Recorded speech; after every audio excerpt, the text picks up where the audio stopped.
My name is Sergeant Stephen McKesey. Last name spelled M-C-K-E-S-E-Y. So good afternoon, Sergeant. Can you tell the jurors how you were currently employed, sir?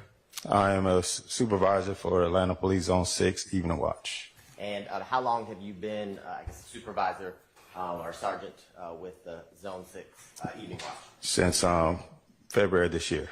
And can you tell the jurors prior to becoming a sergeant in February, can you tell, last year, can you tell the jurors how long have you been employed with the City of Atlanta Police Department?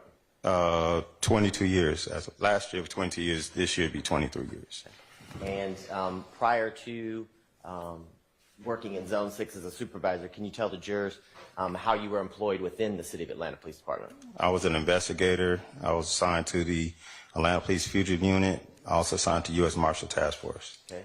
And can you tell the jurors how long did you work within the City of Atlanta Police Department's Fugitive Unit as well as the Marshal's Task Force? 12 years. And can you explain to the jurors a little bit about, as a fugitive investigator as well as a marshal with the task force, kind of what your job responsibilities and duties were when you received a case? We received arrest warrants from different jurisdictions, including the Atlanta Police jurisdiction. Our job was to locate and arrest those wanted fugitives. And back in October of 2021, can you tell the jurors how you got involved with the task of apprehending Christian Eppinger? Mr. Eppinger had a warrant, outstanding warrant out of the City of Atlanta for armed robbery. Okay. And can you explain to the jurors how do you get assigned a case as the lead investigator on the fugitive team for a specific case or a wanted person? So basically, the Criminal Investigation Division of the Atlanta Police Department would take out warrants on these subjects. They would then do a fugitive package, send it to our fugitive unit. Supervisors at the time would then assign certain cases to certain people, depending on the case. Okay. And can you explain to the jurors, once you are assigned the case as the fugitive investigator, what are some of the first steps that you take in familiarizing yourself with the fugitive and locating and apprehending? So basically what I do is I look at the criminal history of the subject. After that, I'll try to find locations where they normally would hang out at, some affiliations, places people they're friends with, family members. From that point, I will do surveillance. I'll conduct different surveillances. I'll try to do interviews, canvassing the area, try to locate the subject. And as it related to this case and being assigned for the locating and apprehending Christian Eppinger, did you do what you just described once assigned to this case? Yes, I did. And can you tell the jurors, if you were assigned the case in October of 2021, did you immediately, were you able to immediately affect the arrest of Christian Eppinger? No, I didn't. Okay.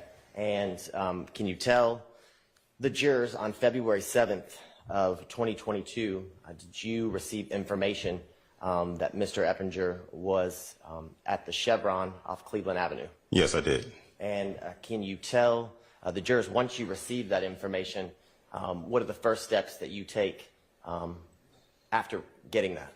So what I normally would do, I'll try to gather as much personnel that I can, preferably people that normally work directly with me on the fugitive unit. We'll then go look for the subject, try to get eyes on them. Then we'll try to find the right time to take the person into custody. And prior to, I guess, attempting to effectuate the arrest, once receiving that information, do you and your team meet, I guess, to put a strategy and plan in place in order to safely effectuate the arrest? Yes, we do. And did you do that in this case? Yes, we did. And can you tell the jurors, as you were I guess going over the strategy with your team members, did you receive a call over the radio? Yes, I did. And can you tell the jurors a little bit about that? So basically, we were briefing on another case down the street when I received a call Objection to the hearsay, Your Honor. Your Honor, my response is effect on listening. Go ahead. Overruled. Yes, ma'am. So basically, after I received the information, I told the investigator, Investigator Starno, to try to get enough people, try to go and take them to custody if possible. At that time, I received another call saying that, well, I heard on the radio a signal 63, which is a help call, statewide help call, I'll call it. The situation was that an officer got shot in the area where I received information that Mr. Eppinger was located at. And once you got that information, the signal 63, did you immediately head towards that area? Yes, I gathered a few other fugitive personnel, and we went straight to that location, which was probably maybe 3 minutes away from that location. And was that location 2637 Old Hateville Road? Correct. And the locations that we spoke about, this location as well as the Chevron off of Cleveland, are those within the city of Atlanta, Fulton County? Yes, it is. And once you arrived to the apartment complex off of Old Hateville Road, can you tell the jurors the first steps that you took after, I guess, to locate and apprehend Mr. Eppinger? So we began our canvassing. We tried to set a perimeter, a wide perimeter in the area. We tried to get common locations, try to figure out what next step to take. We began walking through the apartment complex. All of a sudden, we heard that he was located at a particular apartment number, 35D as in David. We went straight to that location. We saw, when I got there, there was officers that had surrounded the building, the apartment itself. We then began knocking on the door, attempting to open the door. We saw some family members that was already inside the location. We called them out, and we tried to get Mr. Eppinger to come out as well. And can you tell the jurors, when you did that, or when you were attempting to get Mr. Eppinger out, did he immediately come out from the apartment 35D? At first he didn't. I continued to try to call him out, called him by his first and last name. I tried to get him, de-escalated, tell him they come out with your hands in the air, gave him directions so he won't get hurt. Told him if he comes out, we just put him in handcuffs, everything be good, but it took a while. Okay. And you said it took a while. Did he, I guess, eventually come out of the apartment so the arrest could be effectuated? Yes, he did. And once, I guess, Mr. Eppinger is placed in custody, did you have an opportunity to kind of interact or observe Mr. Eppinger? Yes, I did. And in State's Exhibit 18B, do you recognize the person depicted within that exhibit? Yes, sir.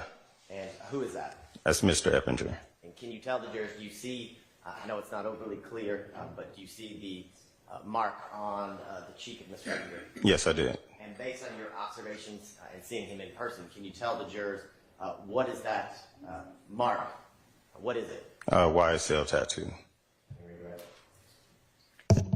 Questions to this witness? None. No questions. Nobody? Okay. All right. Thank you for your time, and you are excused. And I think that takes us to the end of today.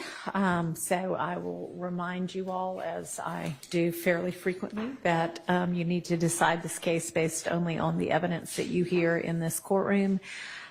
So please do not in any way absorb or observe any kind of coverage or social media commentary or news or anything about this case or anybody involved in it.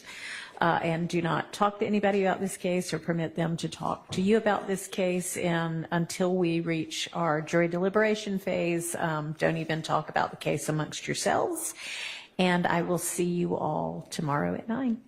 Thank you. All rise for the jury.